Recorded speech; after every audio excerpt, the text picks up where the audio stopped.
அனைவருக்கும் வணக்கம். தமிழக சட்டமன்ற தேர்தலுக்கான வாக்கு எண்ணிக்கையானது இன்று காலை 8 மணிக்கு தொடங்கியதுங்க. ஜனநாயக திருவிழாவினுடைய இறுதி தீர்ப்பு அறிய ஒட்டுமொத்த தமிழகமே தொலைக்காட்சி மற்றும் இணையதளத்தின் மூலமாக முன்னாடி தவம் இருந்துட்டு இருக்காங்க அப்படின்னு தான் சொல்லணும். இந்த நிலையில முதல் கட்டமாக எண்ணப்பட்ட தபால் வாக்குகள் ஆளுங்கட்சிக்கான திமுகவிற்கு ஒரு அதிர்ச்சி தகவந்த ஒரு தகவலை கொடுத்துருக்கு அப்படின்னே சொல்லலாம். அதாவது இப்போது வரைக்குமே எண்ணப்பட்டிருக்கக்கூடிய தபால் வாக்குகளில் திமுக 29 இடங்களில் முன்னிலையில் இருக்குங்க. அதிமுக 17 இடங்களிலும் முன்னிலையில் இருக்குது. வழக்கமாக தபால் வாக்குகள் அப்படின்னாலே அது திமுகவினுடைய கோட்டையாகவே பார்க்கப்படும். அரசு ஊழியர்கள் மற்றும் ஆசிரியர்களுடைய ஆதரவு பெரும்பாலும் உதயசூரியன் பக்கம் இருந்துட்டு இருக்குங்க. ஸோ இது இப்போ சாஞ்சிருக்கிறது அப்படிங்கிறது வரலாறு காணாத ஒரு வகையில் இருக்குன்னே சொல்லலாம். இன்றைக்கி காலை நிலவரப்படி பார்க்கும் பொழுது வெளிவந்திருக்கக்கூடிய தகவல்கள் அந்த பிம்பத்தை உடைச்சிருக்குங்க. அதாவது வாக்கு எண்ணிக்கை தொடங்கிய ஒரு சில மணி நேரங்களிலேயே தபால் வாக்குகளுடைய முடிவுகள் கசிய தொடங்கியது. மொத்தம் இருக்கக்கூடிய இடங்களில் திமுக கூட்டணி சுமார் 29 இடங்களில் முன்னிலை பெற்றிருக்கக்கூடிய நிலையில் பிரதான எதிர்க்கட்சியான அதிமுக 17 இடங்களிலும் வலுவான முன்னிலை பெற்றிருக்குங்க. இது தவிர முதன்முறையாக களம் கண்டுள்ள விஜயனுடைய தமிழக வெற்றி கழகம் டிவிக்கே 2 இடங்களில் முன்னிலை பெற்று அரசியல் வட்டாரத்தை அதிர வைத்திருக்குன்னே சொல்லலாம். எண்ணிக்கை அடிப்படையில் திமுக முன்னிலையில் இருந்தாலுமே கூட தபால் வாக்குகளில் அதிமுக மற்றும் தாவேக பெற்றுள்ள இந்த கணிசமான வாக்குகள் ஆளுங்கட்சிக்கு சாதகமான சூழ்நிலை இல்லை என்பதை சுட்டிக்காட்டியிருக்கு. அதாவது போஸ்ட் ஓட்டுகள் அதிமுகவுக்கு கணிசமாக விழுந்திருக்குங்க. அரசு ஊழியர்கள் அதிருப்தியில் இருக்கிறாங்க. இதன் மூலமாக அம்பலமாகி இருக்குன்னே தெரிய வருது. ஸோ அரசியல் விமர்சனங்கள் கருத்துக்கள் இது எல்லாமே பார்த்தீங்கன்னா மிகப்பெரிய அளவில் இருக்குன்னே சொல்லலாம். இதுக்கு பின்னாடி பல முக்கிய காரணங்களும் இருந்துகிட்ருக்குங்க. பழைய ஓய்வூதிய திட்டம், அதாவது ஓபிஎஸ் இருந்தப்போ தேர்தல் வாக்குறுதியில் அளிக்கப்பட்ட பழைய ஓய்வூதிய திட்டத்தை அமல்படுத்துவதில் ஏற்பட்ட தாமதம், முட்டுக்கட்டைகள் அரசு ஊழியர்கள் மத்தியில் பெரும் அதிருப்தியை ஏற்படுத்தியிருக்கலாம். இதற்கு பின்னாடி திமுக கொண்டு வந்த டிஏபிஎஸ் ஓய்வூதிய திட்டம் பெருசாக அரசு ஊழியர்களை ஈர்க்கலை அப்படின்னு தான் சொல்லணும். அகவிலைப்படி மற்றும் ஊதிய உயர்வு அப்படின்னு பார்க்கும் பொழுது அகவிலைப்படி உயர்வு வழங்கப்படுவதில் நிலவிய இழுபறிகள், பல்வேறு சங்கங்கள் போராட்டங்கள் ஆளுங்கட்சிக்கு எதிராக திரும்பியிருக்குங்க. ஸோ இதன் மூலமாக இந்த கட்சிக்கு இந்த மாற்றமானது ஏற்பட்டிருக்குன்னே சொல்லலாம். அதிமுகவினுடைய வலுவான நிலையில் தபால் வாக்குகளை பிரித்திருப்பது எடப்பாடி பழனிசாமி தலையிலான அக்கட்சிக்கு ஒரு மிகப்பெரிய ஊக்கமாக இருக்கு. எங்கள் மீது அரசு ஊழியர்களுக்கு இன்னும் நம்பிக்கை குறையவில்லை என்பதற்கு இதுவே சாட்சியாக இருக்குது அப்படின்னு அதிமுக தொண்டர்கள் உற்சாகம் அடைந்திருக்காங்க. குறிப்பாக திமுகவினுடைய வாக்கு வங்கியில் ஓட்டை ஏற்படுற மாதிரி இந்த ஒரு விஷயமும் ஏற்பட்டிருக்குங்க. ஸோ நடிகர் விஜயனுடைய தமிழக வெற்றி கழகம் 2 இடங்களில் முன்னிலை வகிக்கிறாங்க. இந்த தேர்தலில் மிகப்பெரிய ஆச்சரியமாக இது பார்க்கப்படுது. அரசு பணியில் இருக்கக்கூடிய இளைஞர்கள் மத்தியில் விஜய்க்கு இருக்கக்கூடிய செல்வாக்கு தபால் வாக்குகள் மூலமாக வாக்குகளை மாற்றியிருக்குன்னே சொல்லலாம். ஸோ இது இதன் மூலமாக நல்லா தெரியுதுங்க. இது வரக்கூடிய காலங்களில் திராவிட கட்சிகளுக்கு ஒரு சவாலாக அமையும் அப்படின்றதுல ஐயமே கிடையாது. தபால் வாக்குகள் அப்படிங்கிறது ஒரு சின்ன பகுதி தான் இருந்தாலுமே கூட மக்களுடைய மனநிலை என்பதை தாண்டி நிர்வாக இயந்திரத்தினுடைய மனநிலை பிரதிபலிக்குது. தற்போது இவிஎம் வாக்குகள் எண்ணப்பட்டு வரக்கூடிய நிலையில் முழுமையான முடிவுகள் வரும்போது தான் ஆட்சி பீடத்தில் அமரப்போவது யார் அப்படின்றது தெரிய வரும். இருந்தாலும் தபால் வாக்குகளில் அரசு ஊழியர்கள் காட்டியிருக்கக்கூடிய இந்த முரண்பாடான போக்கு ஆளுங்கட்சிக்கு ஒரு மிகப்பெரிய அளவில் பாதிப்பை ஏற்படுத்தியிருக்குன்னே சொல்லலாங்க. தமிழகத்தினுடைய தலையெழுத்தை மாற்றக்கூடிய அந்த இறுதி முடிவுகள் இன்னும் ஒரு சில மணி நேரங்களில் தெரிய வந்துடும்.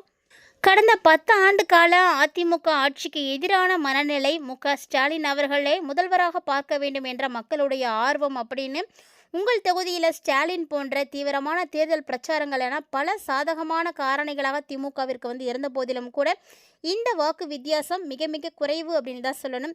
குறிப்பாக திமுகவினுடைய கவர்ச்சிகரமான தேர்தல் அறிக்கை, நீட் தேர்வை ரத்து செய்வதற்கான ரகசிய திட்டம் மற்றும் உதயநிதி ஸ்டாலின் அவர்களுடைய செங்கல் பிரச்சாரம் இது போன்றவை எல்லாமே தேர்தல் காலத்தில் பெரும் தாக்கத்தை ஏற்படுத்தியிருந்தது. அதிமுக தரப்பில் செல்வாக்கு ஒருமிக்க தலைமை இல்லாததும் மற்ற இரட்டை தலைமை காரணமாக முடிவெடுப்பதிலும் ஏற்பட்ட சுணக்கம் போன்றவை தான் அந்த கட்சிக்கு ஒரு பின்னடைவாக இருக்கும் அப்படின்னு சொல்லியிருக்காங்க. இருந்தாலும் எடப்பாடி பழனிசாமி தலைமையிலான அதிமுக கூட்டணியானது தற்போது ஒரு மிகப்பெரிய அளவில் புத்திகளை கையாளப் போகுது அப்படின்னே சொல்லணும். ஸோ இதெல்லாம் தாண்டி 4.41% வாக்கு வித்தியாசம் என்பது தமிழகத்தில் அதிமுகவினுடைய அடிமட்ட தொண்டர்களுடைய பலத்தையும் அந்த கட்சியினுடைய வாக்கு வங்கியினுடைய சிறகத்தன்மையும் பறைசாற்றுதுன்னே சொல்லலாம். இந்த வரலாற்று பின்னணியினுடைய கருத்துக்கள் அப்படின்னு எடுத்து பார்க்கும் பொழுது 2026ஆம் ஆண்டு தேர்தல் களம் இன்னும் சிக்கலானதாக மாறுறதுக்கான வாய்ப்புகள் நிறைய இருக்குங்க. இப்போது 2026ஆம் ஆண்டை நோக்கி நகரக்கூடிய வேளையில் தமிழக அரசியல் களம் புதிய பரிமாணங்களை எட்டியிருக்குன்னே சொல்லலாம். ஏன்னா நடிகர் விஜயனுடைய தமிழக வெற்றி கழகம் போன்ற புதிய சக்திகளுடைய வருகை மற்றும் வளர்ந்து வரக்கூடிய நாம் தமிழர் கட்சியினுடைய வாக்கு விகிதம் இது போன்றவை எல்லாமே முந்தைய தேர்தல் கணக்குகளை வந்து மாற்றி அமைக்கிறதுக்கு வாய்ப்புகள் நிறைய இருக்குது அப்படின்னே சொல்லியிருக்காங்க. முடிவாக 2021ஆம் ஆண்டினுடைய குறைந்தபட்ச வாக்கு வித்தியாசம் பார்த்திங்கன்னா தமிழகத்தில் எந்த ஒரு வெற்றியையும் அத்தகைய வந்து எளிமையானது இல்லை அப்படின்றத வந்து சுட்டி காட்டுதுங்க. ஸோ கடந்த முறை பயன்படுத்தப்பட்ட பாஜக எதிர்ப்பு போன்ற பிம்பங்கள் தேர்தல் வாக்குறுதிகளை மீண்டும் அதே பலனை தருமா அப்படின்றது கேள்விக்குறிதான். ஸோ வரக்கூடிய 2026ஆம் ஆண்டு தேர்தல் முடிவுகள் கணிக்கக்கூடிய நிலையானது கடந்த காலத்தினுடைய நுணுக்கமான ரகசியங்கள், அதாவது அரசியல் காரணிகளையும் தற்போது களமாற்றங்களையும் ஒரு சேர ஆராய்வது அவசியமாக இருக்குது. ஸோ மக்களினுடைய நாடி துடிப்பை அறிந்து சரியான முறையில் யார் செயல்பட போகிறாங்க, சரியான யூகங்களை யார் கொடுக்க போகிறாங்க அப்படின்றதெல்லாம் வந்து இன்னும் ஒரு சில மணி நேரங்களில் வந்து தெரிஞ்சிடும்.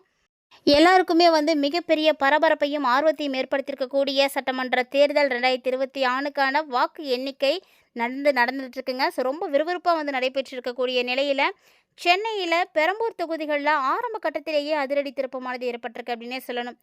ஏன்னா தேர்தலுக்கு பிந்தைய கருத்து கணிப்புகள் பலவும் பார்த்தீங்கன்னா விஜயனுடைய தாக்கத்தை பற்றி பேசின நிலையில் இப்போ வெளியாகி இருக்கக்கூடிய அந்த தபால் வாக்கு எண்ணிக்கை தான் தமிழக வெற்றி கழகத்துக்கு மிகப்பெரிய அளவில் மாற்றங்களை வந்து கொடுத்துருக்குன்னே சொல்லணும்.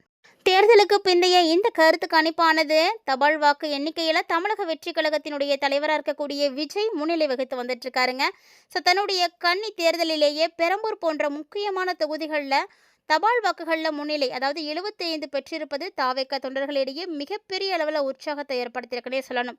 ஸோ திமுகவாக இருக்கட்டும் அதிமுகவாக இருக்கட்டும் இந்த 2 திராவிட கட்சிகளுக்குமே பலத்த சவாலாக விஜய் வந்து உருவெடுத்திருக்காரு அப்படின்னு தான் சொல்லணுங்க. ஸோ இந்த கேள்விக்கு இந்த ஆரம்ப கட்ட முன்னிலை ஒரு வலுவான தொடக்கமாக தான் இருக்குது அப்படின்னே சொல்லணும். ஸோ இது வரைக்கும் பார்த்தீங்கன்னா கணிசமாக நிறைய இடங்களில் தாவேக்கா மிகப்பெரிய அளவில் வெற்றி வாய்ப்புகளை வந்து குவிச்சிட்ருக்குன்னே சொல்லணும். இன்னும் ஒரு சில மணி நேரங்களில் இறுதி முடிவுகளானது வெளிவரப்போகுதுங்க. ஸோ பொறுத்திருந்து தான் பார்க்கணும் எந்த கட்சி இந்த தமிழகத்தை வந்து ஆளப்போகுது. இப்போ வரைக்குமே நிறைய இடங்களில் பெரும்பான்மையான வாக்குகளை தாவேக்கா பெற்றிருக்கு அப்படின்னே சொல்லணும். ஸோ விஜய் அவர்கள் தான் இந்த தமிழகத்தினுடைய அடுத்த சிஎம்மாக வந்து உருவெடுக்க போகிறாரா அப்படின்றதையும், இல்லை அவரை தொடர்ந்து அடுத்த 2வது இடத்துல அதிமுக எடப்பாடி பழனிசாமி அவர்கள் மிகப்பெரிய அளவில் வந்து உந்துகோலாக இருந்துகிட்ருக்காரு. ஸோ இருவருக்குள்ளே ஏற்பட்டிருக்கக்கூடிய மிகப்பெரிய போட்டியானது யாரை வந்து வெற்றி பெற போகுது அப்படின்றத இன்னும் ஒரு சில சுற்றுகள் போனாலே நமக்கு தெரிய வந்துடும். நீங்கள் யார் வருவாங்கன்னு நினைக்கிறீங்க? ஸோ யார் வந்தால் தமிழகத்துக்கு மறுசுழற்சி, அதாவது மறுமலர்ச்சி ஏற்படும் அப்படின்னு நினைக்கிறீங்க அப்படின்றத பற்றியெல்லாம் கண்டிப்பாக வந்து கமெண்ட்டில் கமெண்ட் பண்ணுங்கள்.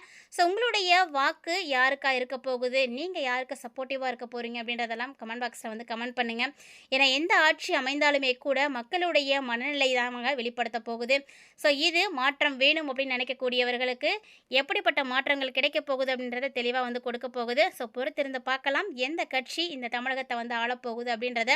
ஸோ இது வரைக்கும் மிகப்பெரிய தொகுதிகளில் முன்னிலையில் இருக்கக்கூடிய விஜய் அவர்களுடைய கட்சியானது மிகப்பெரிய அளவில் மாற்றம் கொண்டு வருமா அப்படின்றதையும் நம்ம பொறுத்திருந்து தான் பார்க்கணும். ஸோ இவருடைய மாற்றங்கள் எப்படி இருக்க போகுது அப்படின்றத நம்ம எல்லாம் பார்த்து தெரிஞ்சுக்கலாம். இந்த வீடியோ பதிவில் நிறைய தகவல்களை பார்த்தீங்களா? பிடிச்சிருந்தா லைக் பண்ணி ஷேர் பண்ணுங்கள், மறக்காம கமெண்ட் பண்ணுங்கள். இன்னும் மற்றும் ஒரு தலைப்பில் சந்திக்கலாம்.